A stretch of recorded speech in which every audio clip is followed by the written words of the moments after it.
This story is about Isla, who lives with her mean mother-in-law. Her husband is indifferent to Isla and her family. One day, when the 1-year anniversary of her father-in-law's death was approaching, Isla's work became too busy. When she told her husband that she might miss the memorial service, he objected strongly, but in the end, Isla chose to work. On the day of the memorial service, as expected, her mother-in-law became furious and started to verbally abuse her at once. Finally, she even asked for a divorce. Isla didn't change her expression at all and agreed to the divorce. What will happen to the relationship between Isla and her mother-in-law? This is the story of Isla. My mother-in-law was furious when I missed a family's memorial service because of work. I did as I was told and divorced her son immediately. I started living with my mother-in-law about a year ago when my father-in-law passed away. And as I expected, or even more than I expected, it's been tough because of the stress. I think she must miss her husband, and I want to be nice to her and get along with her. But seeing her attitude blows all those warm feelings away. I don't think it's just a level of wife snoring anymore. It's like she enjoys saying mean things to me. She doesn't like everything I do. Until then, it was easy for me to make all the rules at home. But since my mother-in-law came, she's been imposing her own rules on me. That's one of the things that gets on my nerves. Each one is a small thing. For example, how to clean, how to season the food, that kind of thing. I was surprised that she even set a wake-up time. My husband and I both have jobs, but she's always nagging me to do my chores before I go to work in the morning. Every time I come home a little late from work, she tells me to do it. If you're going to come home late at night like this and neglect the chores at home, then get up earlier in the morning and do them perfectly before you go to work. After that, I have to get up an hour earlier every morning, and she goes out of her way to wake me up. It's too depressing in the morning. I'm supposed to do some mopping up, meal prep. She wants me to cook dinner in the morning, and my mother-in-law's home all day, so I have to cook lunch for her too. To be honest, I'd rather she does that herself. I told her she can use the ingredients as she pleases. Cooking is a wife's job. If I take that away from you, there's no point in you being in this house. When she said that to me, I was really offended. What's the point of being in this house if you don't cook? It's impossible to be friends with a mother-in-law like that. Whenever she opens her mouth, all she does is say sarcastic things, so it's very stressful. Sadly, my husband is indifferent. He knows all about what I'm being told by my mother-in-law, but he doesn't seem to care. That pisses me off again, and it's even more stressful. I've given up on it now, though. She's his mother, so I want him to talk to her. The last time I got so angry at my mother-in-law that I almost exploded. I complained to my husband. You're only going to make things worse if you're so frustrated. Mom's personality can't be cured, so don't get your hopes up. She's an old woman, over 60 now. Why don't you be a little nicer to her? He said it like that, as if it was my fault for some reason. It made me feel that I've had enough. It's true that she's over 60, but she's still walking around fine. And as you know, she's got a good mouth. There's no need to be nice to her. I'm doing what I'm supposed to do, and I can't stand it when she complains about it. I'm so irritated with my mother-in-law and my husband these days that I'm happiest when I'm at work. My mother-in-law has very old-fashioned values. She doesn't like the fact that I'm working in the first place. The idea of a woman trying to build a career outside the home is crazy. It's best to shut up and do things at home. I haven't been able to see my grandchildren because you've been working. How can you take responsibility for that? I've heard such sarcasm before. To be honest, whether you want to have children or not is a matter for the couple, isn't it? Not only me, but also my husband made the choice not to have children. But she made it sound like I was the only one who was to blame. That hurt me a lot. If I could, I would want my mother-in-law to leave. But I can't say that. I'd only be blamed more and more. My husband isn't understanding, and I can't expect him to be. So, I'll just have to put up with it. I never thought this would happen. I wish I could have done better, even if I had to live with them. I think it's the role of the children to take care of their parents, and I can't just give up on her. But it would have made all the difference if my husband had at least been a little more direct with my mother-in-law. She can't expect her mother-in-law and husband to change. I wonder if Isla will have to continue to put up with them. Then, after a while, we have the first anniversary of my father-in-law's death in a couple of weeks. However, my work has been getting very busy lately, and I don't think I'll be able to make it to the memorial service. I talked to my husband about it, and he didn't care about my feelings at all. You don't know how mad my mother would be if you told her you weren't going to be at the memorial service. Even you can imagine that, can't you? It's the first anniversary of his death, so you have to put the memorial service before work.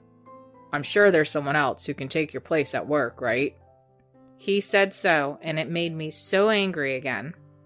It's not a matter of having a replacement or anything. If I take time off work at such a busy time, it will cause trouble for the other people and ruin my credibility. People don't blame me for taking time off, but in their hearts, they think differently. If you were in my shoes, you would definitely have put work ahead of your personal business, wouldn't you? That's what I said back to him, but he didn't agree. I'm a man. I'm supposed to put work first. But you're different. It's not right that my wife doesn't attend the memorial service. What do you think my relatives will think? They'll be appalled. I happen to be able to take that day off, so I'll go, but it's embarrassing that my wife won't be next to me. I didn't know anything about that. Regardless of what you think, my work is important to me too.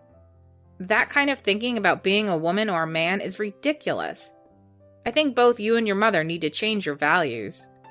You sound so arrogant. You say work is so important to you, but you haven't even gotten much of a promotion. You're so pathetic. How can you say such heartless things? I'm working to get ahead. Well, I don't think it's worth it. How old are you chasing after ideals? In the end, he looked down on me like this. I was so frustrated and sad that I couldn't believe it. I thought it would be a waste of time to talk about it anymore, since we would just keep fighting. That's enough. If that's what you want to say, I'll do whatever you want. I said that and forced him to end the conversation. By the way, I'm going to be at work, not at the memorial service. As for my father-in-law, I honestly don't know much about him. He was a quiet man. We hardly ever talked, but from what my mother-in-law told me, he was quiet and a husbandly man. I think my husband grew up like that, so he has old-fashioned values too. I'm sure we'll probably have another fight on the day of the memorial service, but I won't let them beat me. Trouble never seems to stop in Isla's family. The day of the memorial service is sure to be rough as well.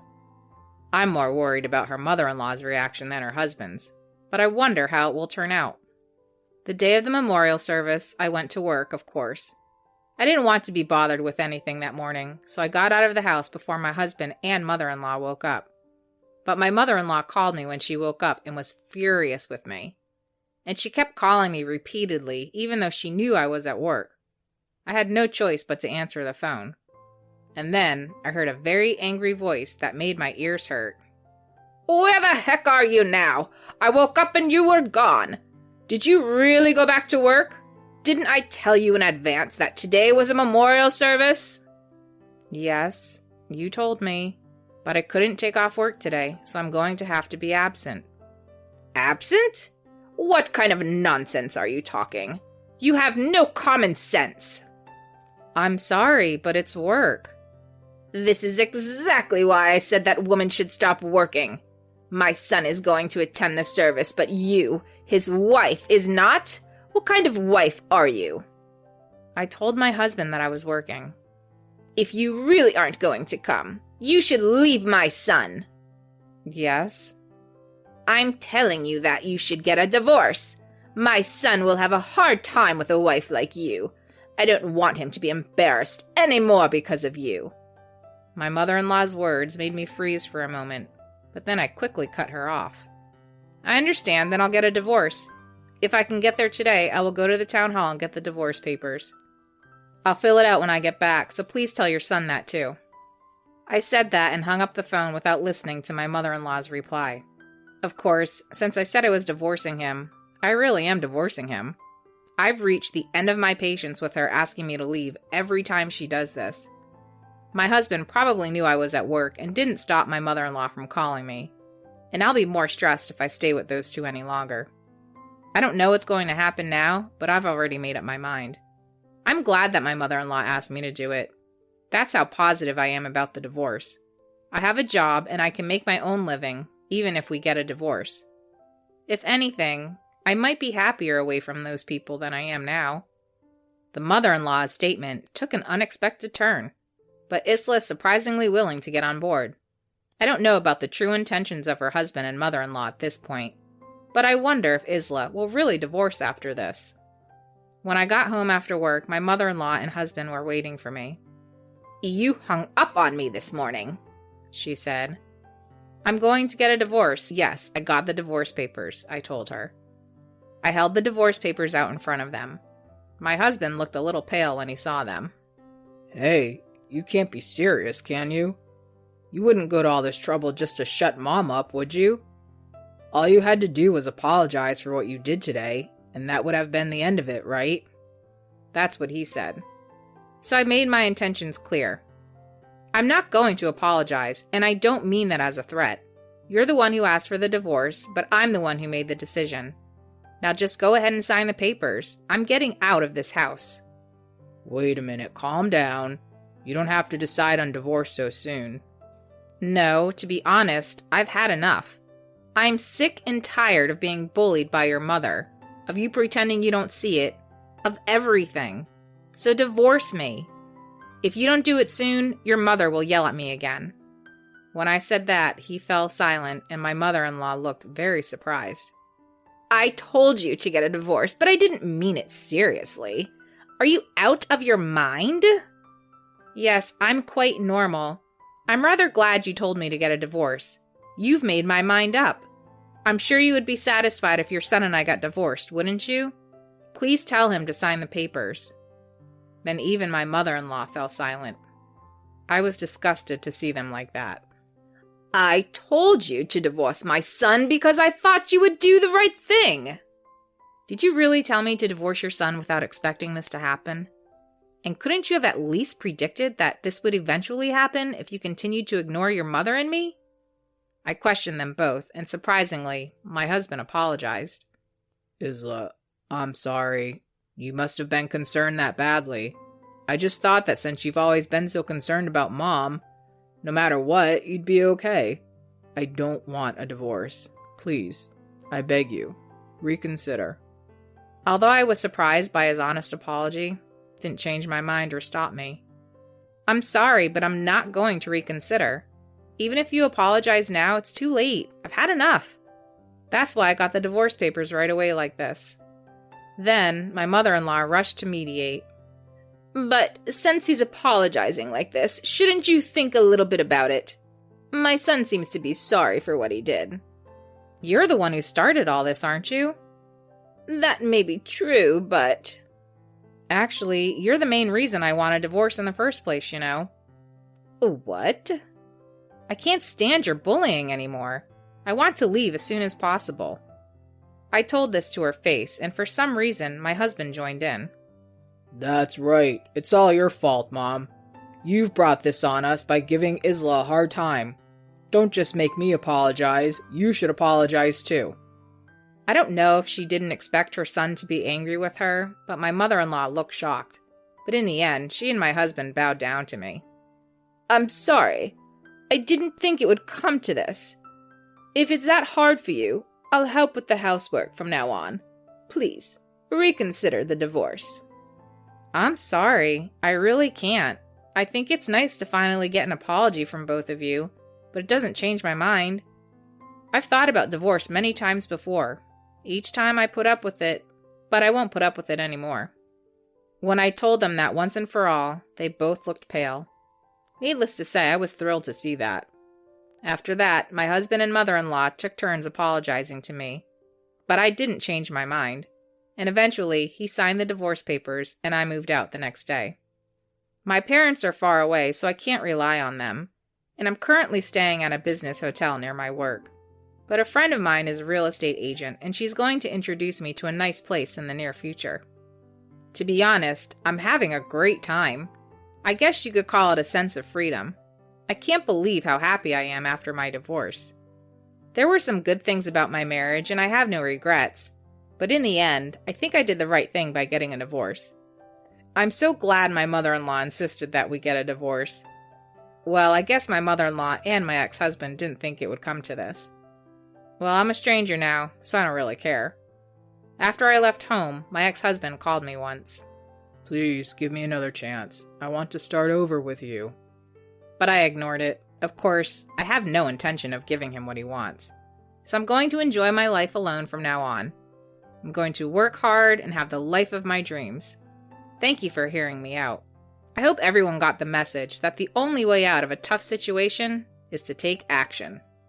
No amount of apologies from her husband seemed to change Isla's intentions. I think Isla was not being stubborn, but she really wanted a divorce. Even after the divorce, the husband still seems to have lingering feelings for Isla, but there is no way to get her back now. I think that the mother-in-law may be regretting her past actions as a result of this situation. Isla has started her second life. What would you do if you were in the same situation as Isla? Thank you for watching to the end. Please give us a high rating and subscribe to our channel.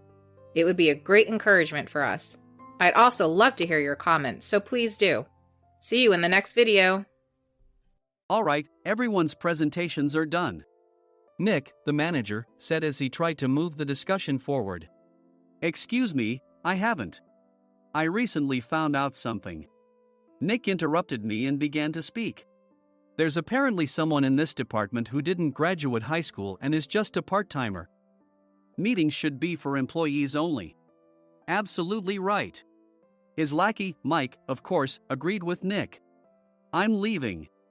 After leaving the meeting room, I started to shut down my computer. I noticed that an email had arrived, not in my personal inbox, but in the company's shared email. Thinking, there's no point in speaking up, no one will listen, I went home quietly. The next day, I heard a commotion from Nick's desk. He was staring at his computer screen, his face pale. Nick! Is something wrong? Mike looked at the screen with him. And he turned even paler than Nick. Why is he so angry? Knowing the reason for Mike's distress, I thought to myself, serves them right. My name is Adam. My mother passed away when I was in the 9th grade, and I was raised by my father.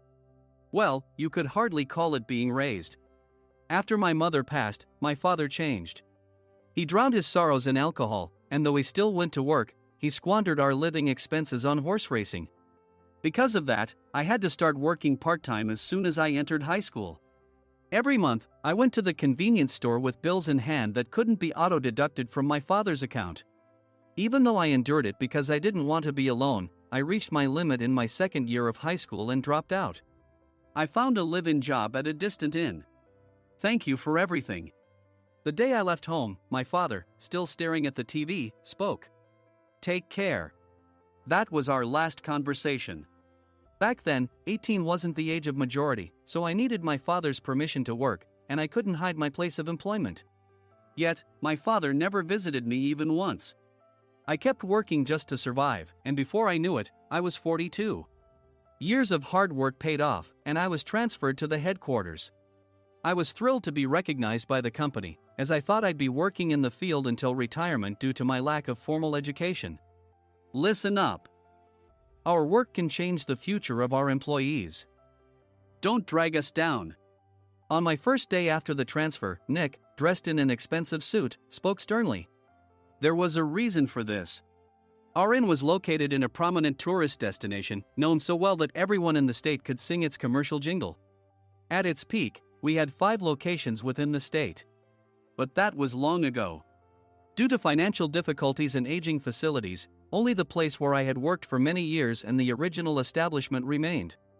I was prepared to lose my job anytime, but now there was a glimmer of hope. With the rise of social media, the tourist area where the inn was located started gaining attention again.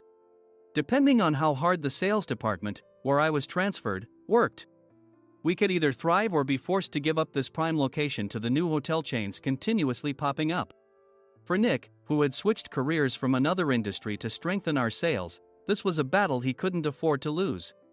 I understood why he had to be strict. I will do my best. Nick sneered at my enthusiastic declaration. Did you not hear what I said? I'm sorry. I thought I was listening carefully. Out of habit from years of customer service, I apologized reflexively, though I had no idea what had offended him. Someone was watching me with a smirk. In this department, there are those who are expected to excel and those who have been shoved here because they have nowhere else to go. You are the latter. It was Mike, the section chief. He's 7 years younger, at 35. But he was called to headquarters much earlier than I was and had been moving around within the headquarters ever since. I'm not jealous, but I can't accept that he's my boss. Graduating from a prestigious university, he has an unusually high pride and caused many problems as a newbie, making things very difficult for me when I was the front desk leader. When I found out Mike was transferred to the sales department a month before me, I was disheartened. Mike is right. With just a middle school diploma, there's not much you can do. Don't even think about achieving results. As if I didn't exist, Nick remarked, I'm thirsty. Mike eagerly ran to the coffee maker. It seems Mike is Nick's lackey. I regretted being happy about my transfer to headquarters, wishing I had stayed on site forever. Send a direct mail to every company on this list by the end of the day. Nick only assigned me tasks that even a new graduate could handle. What? There are over 1,000 companies. You want me to send to all of them by today? Yes, if you and your fellow misfits split the work, even those with nowhere else to go should finish by today. I glanced at the employees typing away expressionlessly. They were worn out from customer service, only thinking about leaving on time, or were women reassigned after having children, with zero motivation for work. Even Sam, a new graduate from the same university as Mike, who was supposed to be among the expected achievers, had no enthusiasm for the job, having joined the company wanting to do customer service. I don't care what they say, I plan to quit any time, he said. Only Nick and Mike were highly motivated, making all the decisions between the two of them. I originally only wanted to work at the inn to survive and had no particular attachment to this job. I swallowed my words, thinking I had no right to reprimand them. About a month after the transfer, Nick told us with a frustrated look. To commemorate the 50th anniversary, we've decided to create a plan exclusive for one group per day. Originally, Mike and I were supposed to come up with it, but our president, Mr. Thompson, insists on hearing everyone's opinions. So, you all get a chance. As Nick explained, Mike began handing out prints. Make sure not to embarrass Nick. If your ideas are half-baked, you'll have to redo them. It seemed that they had printed his handwritten notes by Mr. Thompson, which included several questions and a section for free responses. It made sense why Nick had to seek our input, given that all responses had to be submitted to Mr. Thompson. We were given a week to think about it, and a meeting was scheduled to compile our ideas. My plan is to let guests enjoy both the old and modern America. Nick began the presentations. Guests would watch a master confectioner at a nearby traditional sweet shop make sweets in front of them. The welcome drink would be premium tea in a bottle. Nick's plan was certainly attractive. After his presentation, Nick called on us to present in the order we were seated. Just as I stood up for my turn. All right, everyone's presentations are done. Excuse me, I haven't. I recently found out something. Nick interrupted me. There's someone in this department who didn't graduate high school and is just a part-timer. He was likely talking about me. I joined the company as a part-timer and was made a full-time employee when I turned 20. That was 20 years ago, so Nick and Mike probably had no chance to know until recently. Meetings should be for employees only. Absolutely right. After that, Nick kept creating opportunities to solicit everyone's opinions, purposefully excluding me from speaking. The meeting unexpectedly heated up and went past the scheduled end time. A few people asked to leave, and the discussion continued with the remaining few. Still here? Normally, you'd leave in that situation. Though I had no attachment to the job initially, hearing kind words from customers made me want to make them happier. For someone like me, with nowhere to go, the inn was my home and customer service was my life. I felt pathetic about my current self. I'm leaving. I left the conference room and started shutting down my computer. I noticed an email had arrived, not in my personal inbox, but in the company's shared email. Thinking no one would listen to what I had to say anyway, I quietly went home. The next day, while preparing the DM as instructed, I heard a commotion from Nick's desk. In his haste to stand up, he hit his knee on the desk. He stared at his computer screen, his face pale. "Nick? What's wrong?" Mike, thinking he should be the first to rush over, approached Nick while still wearing his coat. He peered at the screen with Nick. And he turned even paler than Nick. Why is he so angry? Who is responsible for this company? Nick, more irritated than ever, asked, and Mike answered without checking. Probably Sam. Sam wasn't there because he was attending a morning training session for new hires. Nick gave up on getting angry and returned his gaze to the screen. They were looking at an email that arrived right after the end of the working day yesterday. Apparently, no one, including me, had checked it before leaving. The email was from a large company that used us for their annual employee trips. The president and executives of that company also frequently used our services personally. President of the company, Mr. Mason himself, had declared that neither he nor his company would ever use our services again. Well, some companies cancel their employee trips or stop using our services due to financial struggles. Let's just move on. Mike kept wiping the sweat from his forehead with a handkerchief.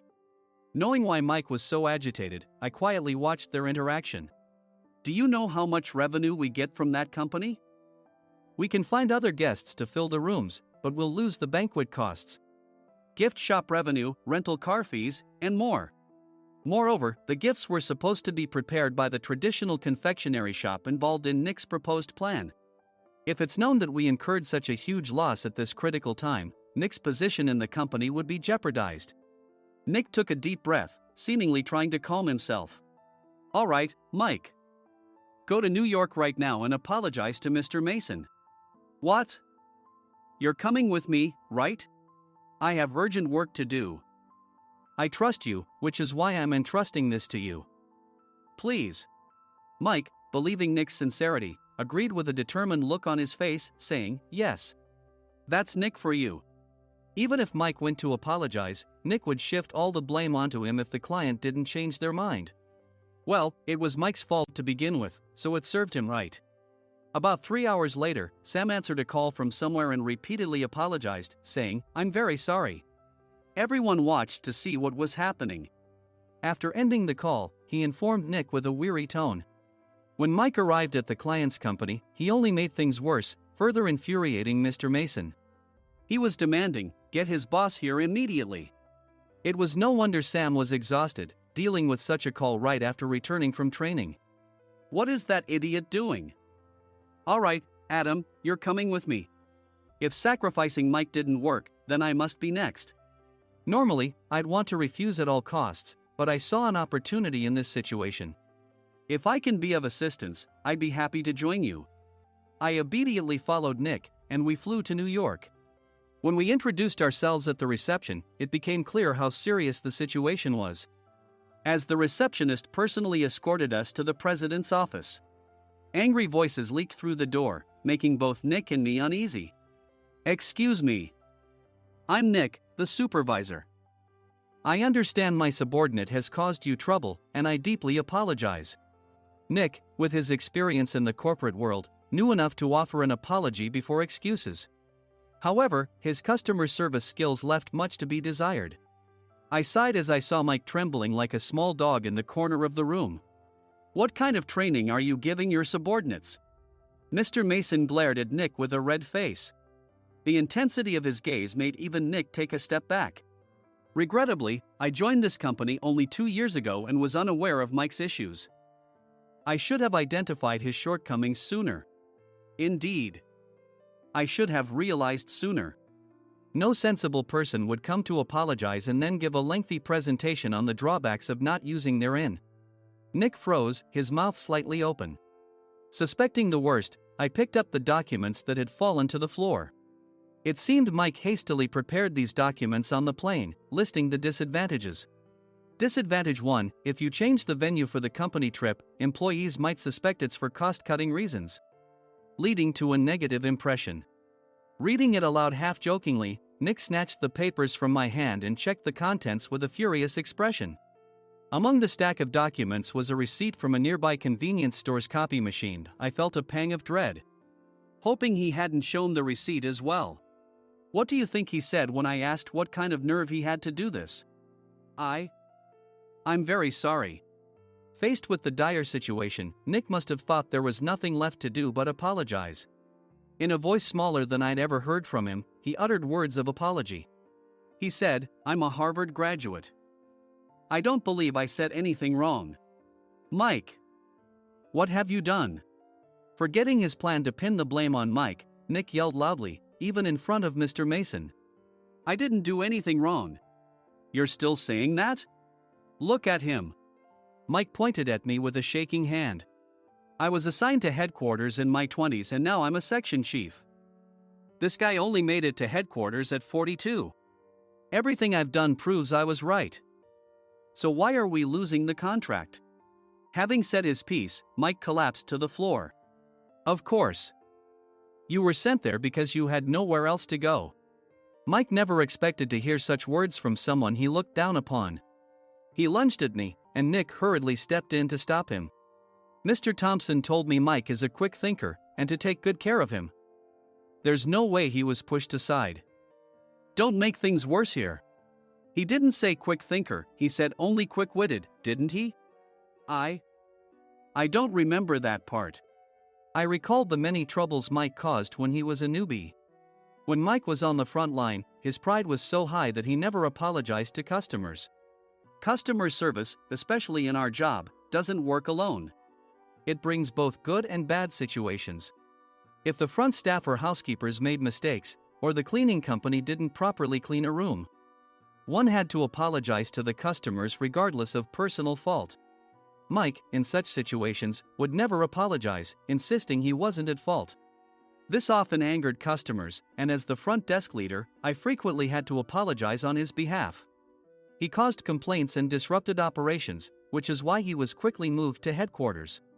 In departments where he didn't interact directly with customers, his quick thinking was beneficial and things went well.